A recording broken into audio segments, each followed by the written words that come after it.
Bueno, G41.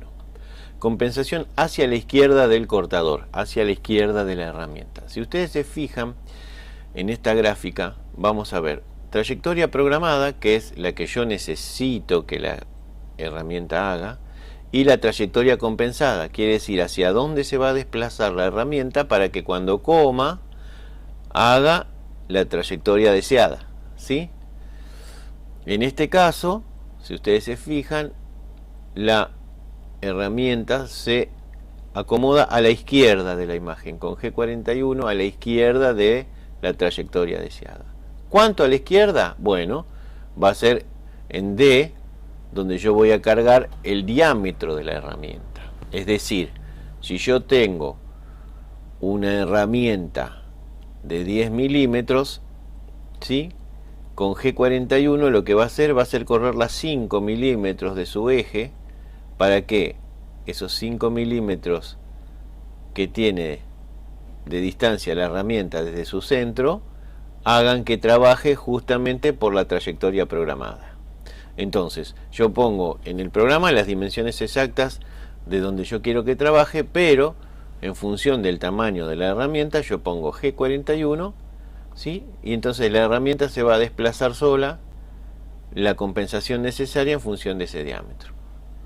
¿Qué pasa con la siguiente función, G42? Bueno, es exactamente lo mismo, ¿sí? Lo que hace es compensar, pero hacia la derecha, ¿sí? Entonces, desde la trayectoria programada, que es la que está en negro, ¿sí?, la herramienta se va a desplazar hacia la derecha para compensar el tamaño de la herramienta y no comer dentro de la pieza. Y bueno, ¿cuánto va a compensar? En función del diámetro de esa herramienta. Aquí va a estar cargado cuando pongamos G42, le vamos a poner G42 y el diámetro de la herramienta que estamos utilizando. Bueno, vamos a ver los ciclos de taladrado, ¿sí? Igual que en el ciclo de compensación con el G40, nosotros eliminábamos todo tipo de preselección anterior. Con el G80 hacemos exactamente lo mismo. Cancelamos cualquier tipo de ciclo que pueda haber de perforación anterior para arrancar desde el ciclo de perforación que nosotros decidamos, ¿sí? Recuerden que G98 es para posicionarse donde se va a realizar la perforación, y G99 es la última posición que toma la herramienta antes de empezar a hacer el trabajo. Vamos a el G81. A ver, me pasé un poquito. G81, ¿sí? Fíjense, el detalle está determinada la línea doble donde va avanzando rápido y la línea simple donde avanza en forma lenta, donde está trabajando. El ciclo de taladrado G81 lo que hace es posicionarse con G98 en la posición, G99 es la última posición antes de empezar a trabajar, y con Z nosotros le damos la profundidad, ¿sí?, la profundidad, y con F el avance, ¿sí? ¿Está? Con R damos la distancia a la que va a quedar la herramienta cuando se retracte, cuando salga hacia arriba. La particularidad que tiene este ciclo de taladrado es que hace el taladrado en una sola instancia, es decir, se posiciona, se coloca en la posición de comienzo de taladrado y realiza el taladrado completo, y luego sale a la posición de retracción y ahí termina. Es decir, lo hace en una sola pasada. Esto puede ser contraproducente si tenemos un material demasiado duro, donde la perforación podría malograrse si yo la quiero hacer de una sola vez. Vamos a el taladrado con pausa, ¿sí? En este caso, nosotros exactamente volvemos a lo mismo. Las avance rápido con línea doble, el avance lento con línea simple, ¿sí? Sí, en este caso nosotros vamos a tener una pequeña pausa, o sea, vamos a hacer la perforación y va a tener una pausa la perforación. Comienza, tiene una pausa y luego continúa. Por eso tenemos esta variable, que es la variable P, que determina en la cantidad de segundos en la que se va a realizar esa pausa.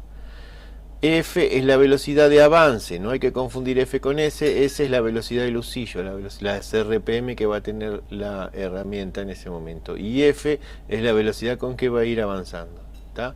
Entonces nosotros vamos a tener las coordenadas X e Y, Z que va a ser la profundidad, R la posición de retracción, P, continuamos entonces, P entonces va a ser el tiempo que va a realizar la pausa, ¿sí?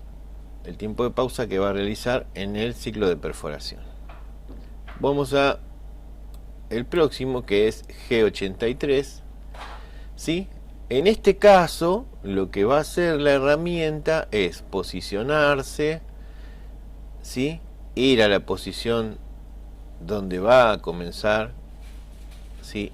A hacer la perforación.